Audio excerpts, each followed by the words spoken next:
Oh my goodness, I'm bugging. How can I forget documents? Hey yo, Ease! Yo, what's the deal, fam? Welcome back to the channel, the Eeze Experience. Today we're doing something special.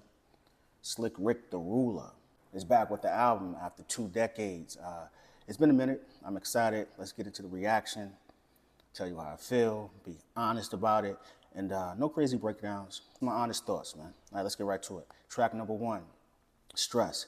First thing I noticed, the drums. Has like an 80s feel, like straight out of the golden era.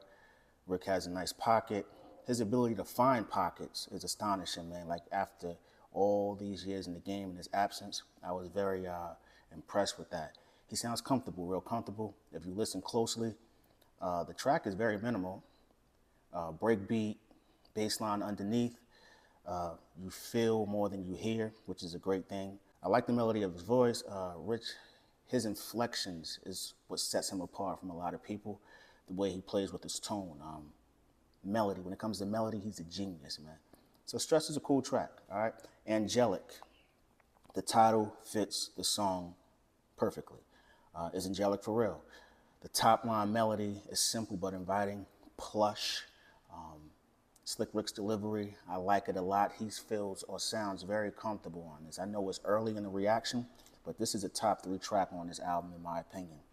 Monotone voice, but somehow it's never boring. You know how you have some artists who have a monotone delivery and it can get monotonous? You don't ever feel that way with Slick Rick. He has a way of utilizing melody, even though it's monotone, if you get what I'm saying. That's talent. This one's a groove. I like that you can like play this song on a loop pretty much. Like it's that inviting. Running errands, whatever, cleaning the house, and peep at maybe like the 215, 218, 219 mark. He hums underneath the beat, just adds a vibe. Like that's production, that's placement. The simple things can add to a track. Angelic, I like that track a lot, man. Number 3, Foreign. Now, granted, is an intro on here, so let me stop giving the numbers. So next song is Foreign. Honestly, to be honest, not a fan. The production kind of feels like a generic Pharrell beat from like 2005 to 2010. Missing something. But the more I listen, I'm thinking to myself, that maybe this isn't for me. It sounds like he's paying homage to his roots, his homeland. He mentions London a few times, and even his flow feels kind of like an overseas flow, if you get what I'm saying. I won't judge it too hard because I don't think that track is for me, you know what I mean? When you get to the stage he is in the game and you're making a comeback or you're making music again, you got to check all boxes, do the things that you enjoy. Because I don't think he's out here trying to do it for money. I think he's just doing it for the pleasure, right? So Foreign is not a track for me, but maybe for you, all right? Let's go to I Did That. Skit, very necessary. That's all I got to say. And if you just listen to him talk, you can hear the influence that he's had on people like Nas or Ghostface. Like his laid back delivery, but it's a confidence within it. I think that skit was very necessary, man. Shout out to Slick Rick. Sometimes you got to encourage yourself, right? Pat yourself on the back. Come On, Let's Go. Not for me. I'll leave it at that. That song is not for me. Here we go. Landlord. Right back to business. That sample, something that sounds familiar, the bounce on the drums, perfect space for Rick to do what he does best.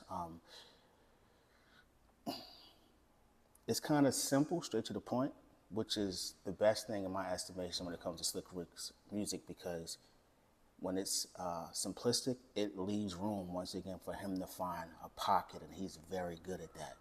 I don't think I ever heard a rapper literally rhyme about being a landlord. You have people speak about being, that they run the rap game and stuff like that, but they give specifics about governmental programs and people having excuses for not paying their bills and taking on that role as a landlord within hip hop and storytelling.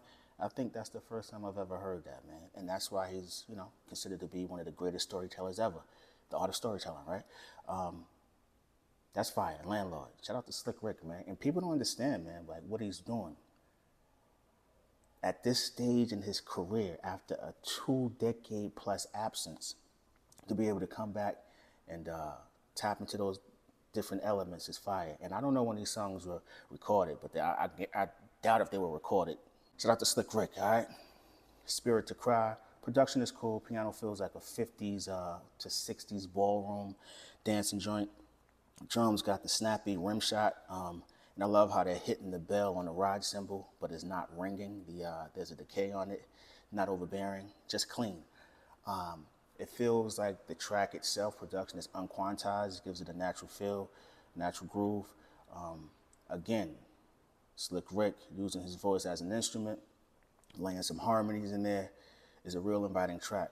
Not super lyrical, but solid enough to keep you tuned in. And that's a talent within itself too, you know? So especially for someone like myself who loves lyrics, like I think Slick Rick, as we all know, because he's a legend, has the ability to keep an audience engaged without being lyrical miracle. A hip hop audience engaged without being lyrical miracle. Here we go. So you're having my baby. That shaker, love it. Like a maraca, percussion, natural eighth notes. Kick got bottom, but some air. Piano is very clean, but kind of has like a ragtime era feel, like where it's detuned. It's a short joint, feels more like an interlude. Flows nice, pocket tight as always.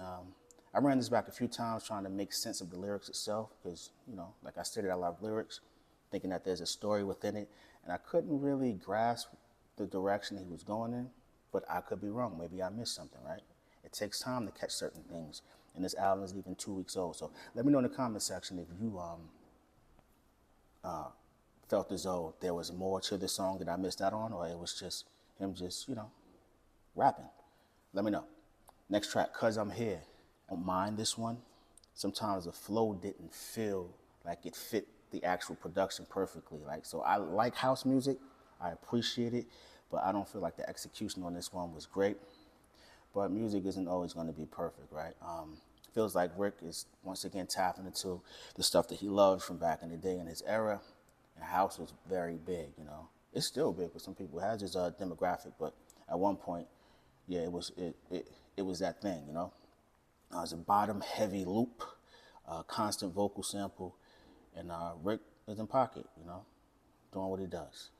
We're Not Losing.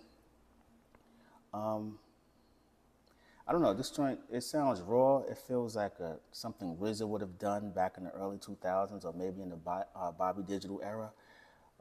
Feels more like movie score production.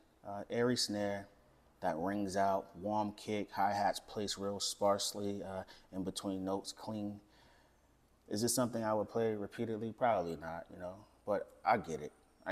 And if you listen to the album, you'll notice that he's checking off many different boxes, as I stated. Like, he's all doing the hip-hop joints, got the house joints, got reggae feel joints.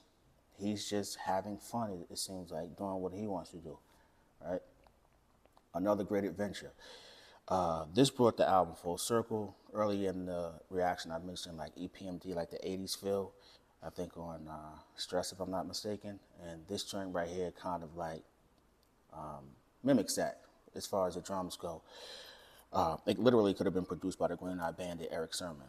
Like that's the feel I got. I'm not saying he produced it, but it feels like the producer was influenced by that.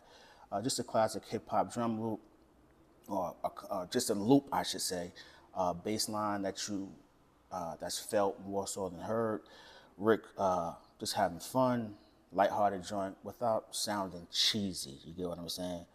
Or like he's trying too hard to come across as being skillful. So that's the last track, man. My final thought was be like, is it a victory? Yes, because we got music from a legend after a 2+ decade absence. It sounds as though he enjoyed making the music, I would say. Some joints I like, some joints I would probably not play again. So this is like a project where I would make my own playlist of joints like Angelic, Another Great Adventure, what else? Spirit to Cry, Landlord. I did that skit. Oh my goodness, I'm bugging. How can I forget Documents? My fault.